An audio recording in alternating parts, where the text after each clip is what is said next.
Hello everyone, I'm Ari's son. I'm here to do the Unpacking the Standards for Activity 1. The two standards I picked are IB Language B and the Aero English Language Arts. They're both for high school. The Aero English Arts is from grade 9 to 12, or the IB is for grade 10 to 12.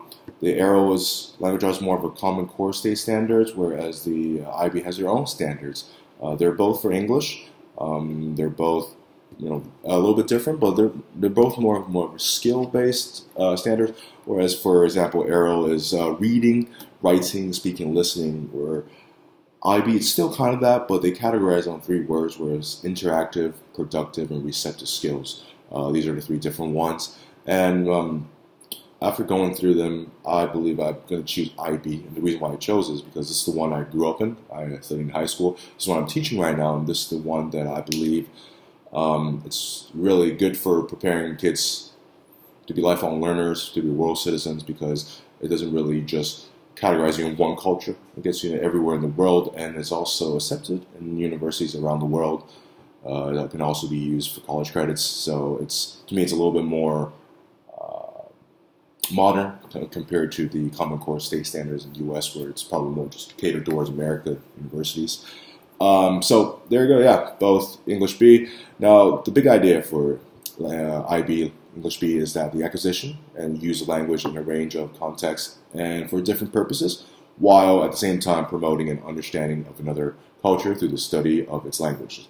So that's the big idea for IB. I said earlier, they're categorized in three skills, right? Receptive, productive, and interactive skills. Obviously, you still have to do writing, listening, speaking, listening. However, they use different ones. For example, receptive skills, the verb that you use are understanding. What do you understand? You're understanding recorded or spoken information. So for listening of the topics to study, you also have to understand authentic written text, so different type of text types for everyday languages. And then for productive, where you have to produce stuff, you are using the verbs such as communicate, describe, produce, right? So for productive skills, you got to communicate orally, explain point of view on a design topic. You have to describe detailed and accurate experience of events, concepts. You also have to produce text where they use the register, style, rhetorical device, elements of stories, and for the right audience and purposes. Last but not least, there is the interactive skill part. Interactive skill, you have to demonstrate and engage. You have to demonstrate your interaction, your flow, and also you have to demonstrate your intercultural engagement for different culture and different languages. And then at the same time, you got to be able to engage in conversation, the right topic, the right culture, into the right ideas. Right, so this is the main skill that they want you to do, which I think it's pretty important for someone going from high school to university everywhere in the world. As long as you know these skills, that you can be able to use your language and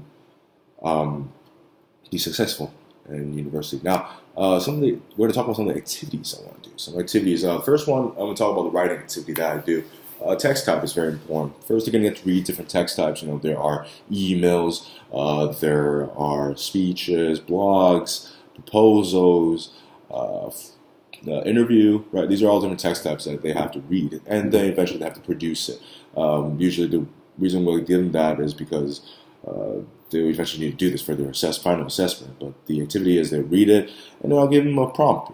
Say for example, prompt saying that there's a principal asking a student to write a school paper, present information to a student about the addiction of gaming, and that's your prompt. Please write a 250 words to 400 word essay, mini essay on it, and then make sure you figure out the trapped. The trap is the right text type, the register, the audience, the tone, purpose.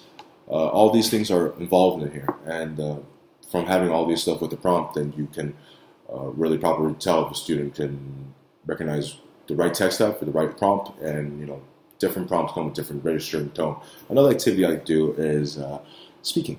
Right, speaking first, you teach them about different speeches. So some of the speeches are you have informative, you have persuasive, you have impromptu, you have situational. But most of the ones we do are informative or persuasive, where some of the stuff is I give them a picture and tell them, link it to one of the IB themes. There are 5 IB themes this year that we always choose: human ingenuity, identity, experiences, social organization, and sharing the planet. Right, so they see a picture, they see this. And you got about 5 minutes to think about it. This could be an impromptu speech. And how can you connect a theme with a picture? You got to come up with responsibilities. You got to come up with different examples. So you like to use the PRU format, the point, reason, example format. And just give them about 2-3 minutes, comes up with them, and it's more about life experience and how can you relate different things. And this can be done between partners, it can be done in front of class, just get them going, get them speaking right away. It can even be a brainstorming in the beginning. But see, some of the activities I like to do with them. Third one, listening. It's great because they have to listen to authentic text. So it could be songs that they listen to and then tell me the lyrics of a song. For example, a good one is the song "Ironic." You can ask them, what is ironic in the song? What are some examples that the artist produced that was ironic in the song, right? These are all great ones. Last but not least, we're going to talk about the assessments.